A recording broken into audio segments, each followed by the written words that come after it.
It's over. I'm quitting Wuthering Waves because it's too difficult.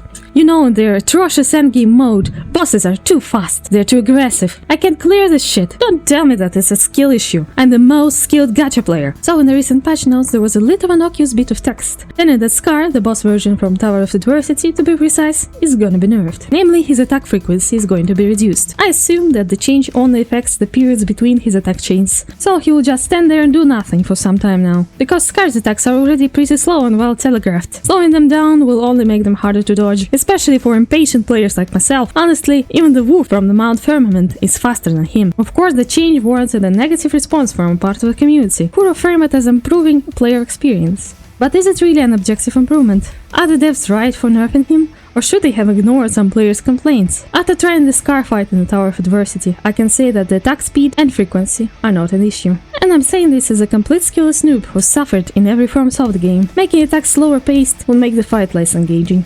And the frequency of attacks and the fact that you have very few damage windows is what makes Scar boss feel special. I think the fight is good the way it is, in terms of speed and technical difficulty. It's pretty engaging and fast-paced, but once you learn the attack patterns, it's not too hard to dodge.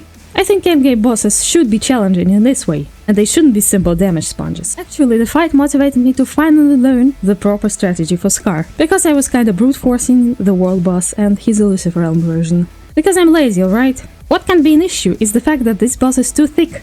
His HP was barely depleting as I fought him with my slightly underpowered team. My echoes are trash, as I haven't played the game enough to make a strong build for every character in the team. And I'm probably not the only one, because the game released quite recently, and most people don't have the time to farm the whole world every day. All in all, I would rate the current Scar fight at 8 Malikas out of 10. Pretty enjoyable, but HP bar is too big. And sometimes there are issues with registering player input. I think it would make more sense to concentrate on challenging but fast-paced fights. That will give players with under-level teams a chance to clear in time using pure skill. And besides, bigger HP bar is not a skill check, it's just a DPS check. It doesn't make fights more engaging. But if the speed is not a problem, what is? It is connected to the nature of the boss and some mechanics present in Wuwa, as well as the fact that it is a gacha game. Scar boss fight is a Souls game fight, brought into a gacha game, and I mean it literally.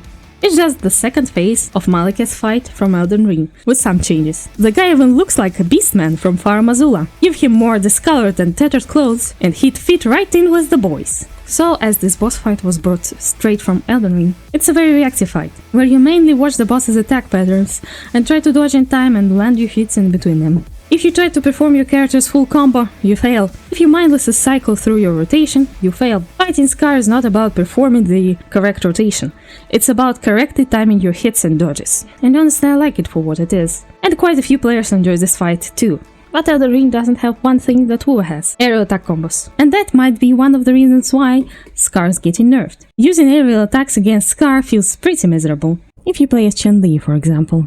Because you can only dodge once mid-air, and you don't get iframes when you are landing, while Scar's attack chains consist of 2 or more rapid hits, with very short periods in between them. That's why I use Chun-Li's aerial attacks and resonance skill very sparingly, and mostly utilize dodge counters. Jinshi can dodge in the air more often, and playing her against Scar probably feels a little better.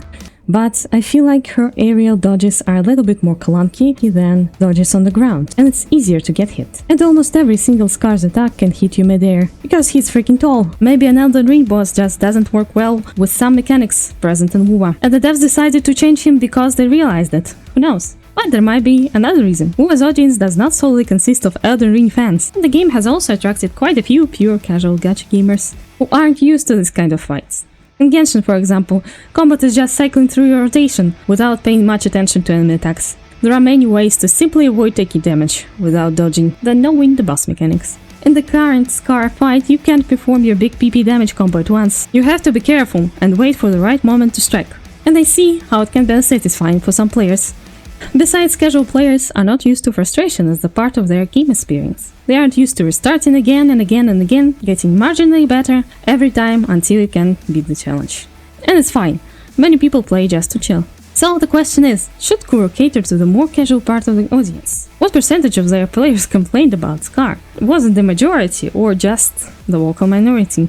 Who knows? Kuro have all the data, not me. What I know is that I don't really like this change. I'm not the only one. Endgame, especially the last floors, is meant to be harder, and when the only difficulty is a huge HP bar, it's not fun. Simplifying it won't do any good for the game, in my opinion. And endgame should check what you learned throughout the game, the experience you gained, so a skill-based boss would make more sense. I just hope simplification doesn't turn into a trend in Wuwa, because by going this route, the game would lose an important part of its identity. A part of Wuwa's identity is the fact that it's a gacha game where your combat ability matters. You can't cheese through every single fight by just spamming attacks. It's a game where you have to be careful, exploring the open world, because some enemies can kick your ass. Even if you spend money, you still have to pay attention in the fights. By losing this aspect and catering to a wider audience, Wuwa would lose a part of what makes it stand out. Wuthering Waves is an inherently more niche product than HSR or Genshin or ZZZ. I never expected it to beat Genshin in terms of revenue or the size of the player base. In short, I hope that Kuro will start simplifying other aspects of the game to cater to a wider audience. So, in the end, Scar's nerf is just a small change in the scope of the game. It doesn't signify a shift in game's direction, and I sincerely hope that Kuro will prioritize skill check over DPS check in the endgame, because it is more engaging and fun. And also I hope that they have a clear vision for the game, and they won't change it on every whim of the audience. Because listening to the players is important, but what is also important is having your own idea for what you want your game to be. Without it, the game will lose its identity.